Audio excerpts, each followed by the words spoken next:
Welcome to Rants TV, Travel and Events. Hi guys, welcome back to my channel. Nandito po tayo ngayon sa Intramuros in Manila. Please samahan niyo po ako mag-update dito sa ongoing restoration ng Intendencia Building. At ayan na po sa harapan natin. Ito po yung update natin today, June 24, 2025. Ito po tayo exactly sa Binondo Intramuros Bridge. Ambon-ambon na nga po guys, oh. Ayan po ang phase 3 ng Pasig River Esplanade sa may Maestranza area. At ito po ang Plaza Mexico. Yan po ang phase 2 ng Pasig River Esplanade. Marami rin pong mga nagtatrabaho sa loob kahit 5 PM na po.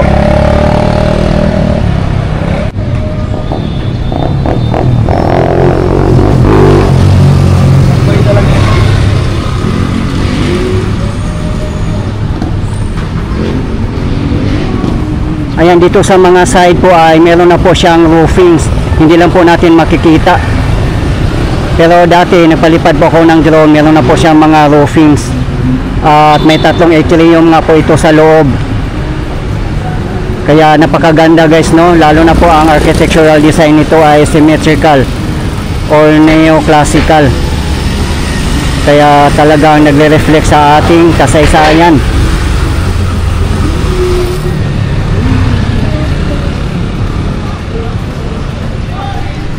Ayan lang po sa pagbaba natin ang kahabaan ng Soriano Avenue. Yan po ang main road ng Intramuros. Ayan lang po sa tapat natin ang Maestranza. Sa mga nagtatanong po ng car parking, marami pong parking dyan po sa loob. Ayan po ang napakagandang Binondo. Grabe, nagsisitaasan na po ang mga building guys, oh. Sobrang ganda tingnan. Yan po ay Tatak Pilipinas.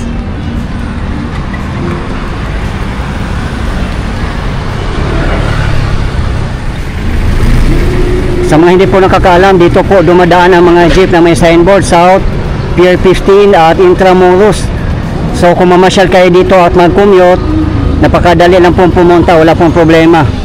Meron po kayong masasakyan. At kung mag-LRT1 naman po kayo, ang pinakamalapit na station po ay Central Terminal. Walking distance lang din po kung pupunta po kayo dito.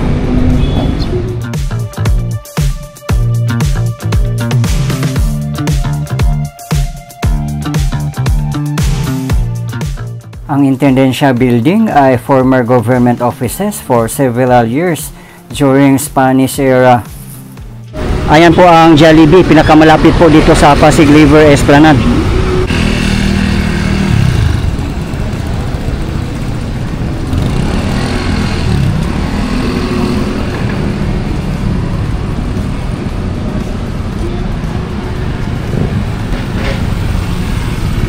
Ayan po ang kahabaan ng Soriano Avenue. Diyan lang po sa banuunahan ang Manila Cathedral. Guys, maulan-ulan na po. Ayan lang po ang Jollibee. Ayan po ang Intendencia Building.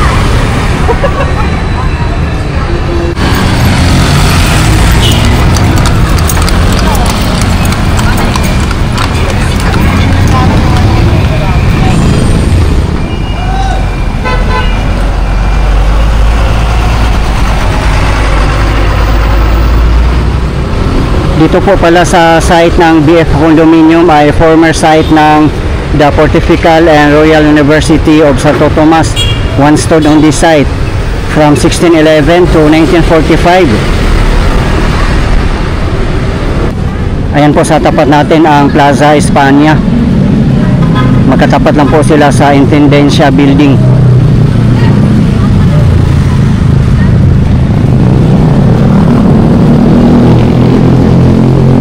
Napakaliit lang po ng Plaza España. Maraming din pong nagsasabi na sana ma-rehabilitate din po ito.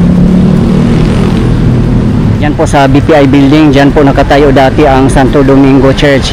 At wala na nga po dito, nasa Quezon City na po ang Santo Domingo Church.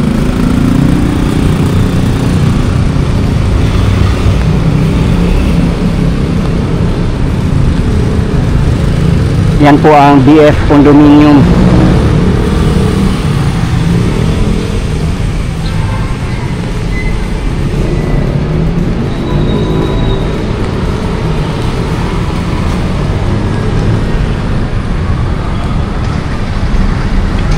Ayan po ang monument ni Philip II, King of Spain.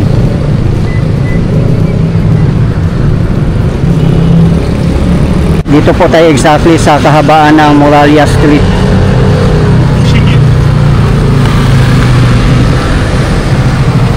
Ayan po sa tapat natin ang Bureau of Immigration building.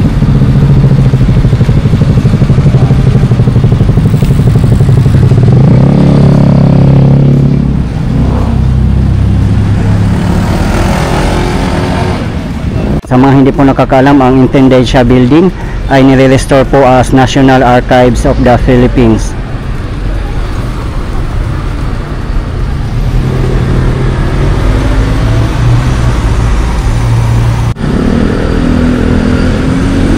Ang Intendencia Building ay matatagpuan lang po dito sa Magallanes Drive, Muralla Street, Soriano Avenue. Dito lang po siya sa kanto. At yan po sa harapan ng Intendencia Building ay Plaza Mexico at Pasig River Esplanade. Sa mga nagtatanong po ng car parking, kung mamasyal po kayo sa Pasig River Esplanade, marami din pong car parking dito sa kahabaan ng Magallanes Drive. Ayan lang po sa tapat natin, dyan sa area ng Bureau of Immigration. Kasi sa likod po niyan ay Pasig River Esplanade na po.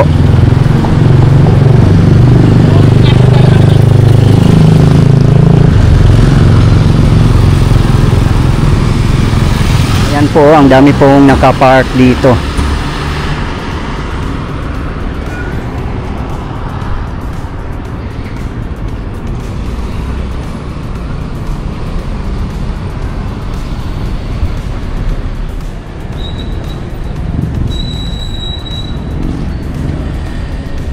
Ayan po ang kahabaan ng Magallanes Drive. At doon naman po sa kabilang kalye ang Muralla Street.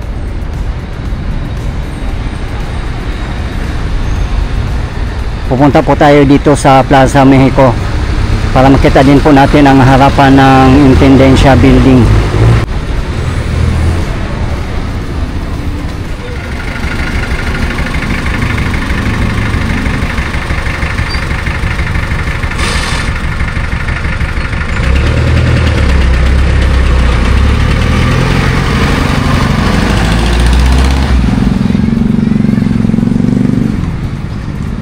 Dito na po tayo sa Plaza Mexico.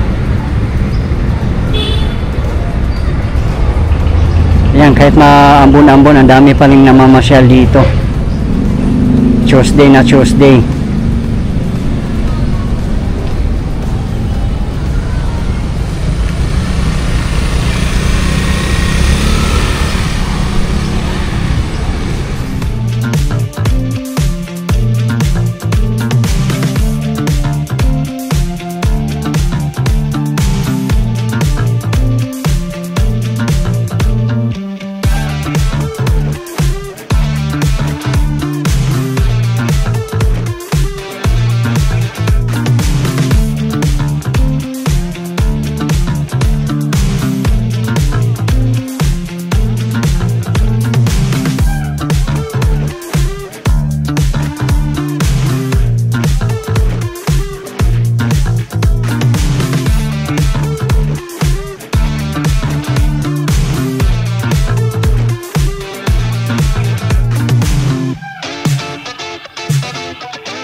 Ayan po si Adolfo Lopez Machos, President of Mexico from 1958 to 1964.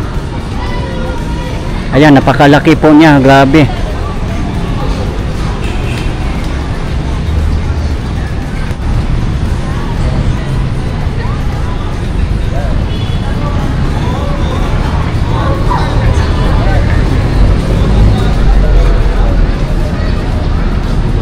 Sobrang na-miss ko rin tong Pasig River Esplanade kasi mahigit isang buwan din po ako na hindi nakapag-vlog dito. Nasa Davao po ako nag-vlog for more than a month. Sa mga gusto po mapanood ang aking Davao City Tour, nasa aking previous videos lang po.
Dito sa phase 3, meron nga pong ticket booth dito para sa Fort Santiago.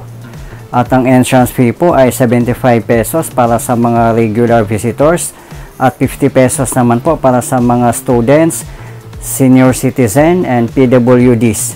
Napakamura lang po at affordable po para sa lahat. At napaka-convenient pong mamasyal na dito kasi nandito na po mismo ang ticket booth.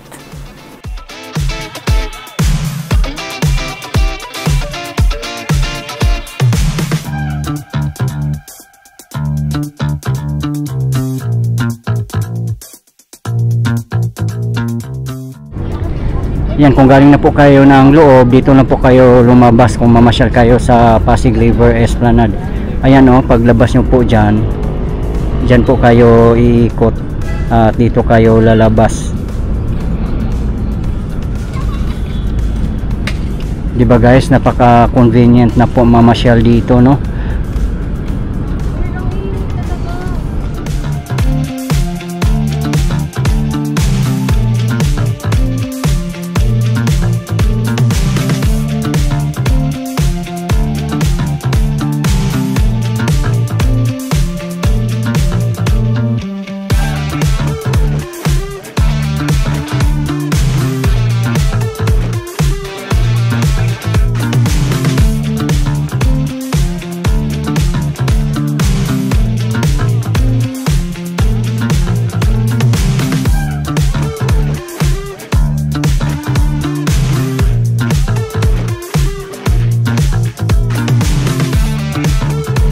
Ayan, sobrang ganda na po ang phase 2. Pinturado na po pala ang mga balusters as you can see.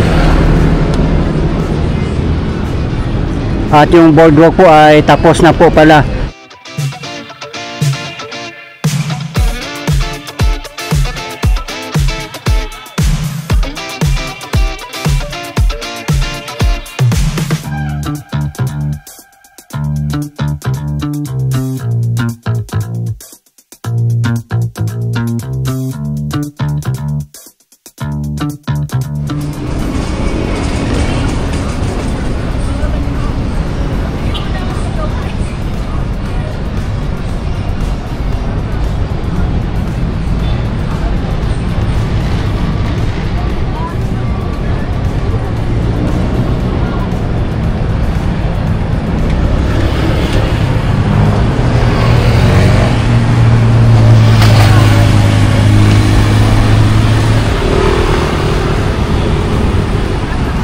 Ayan po ang immigration building.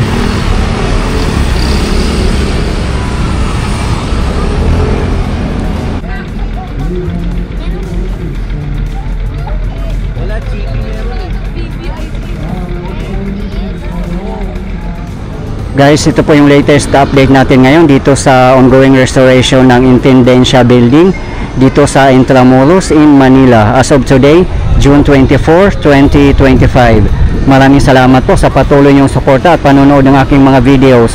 I really appreciate po. At hindi po ako magsasawang i-update kayo, lalong-lalo na po sa mga government infrastructures. Mabuhay ang Pilipinas! Okay guys, thank you for watching and keep safe everyone.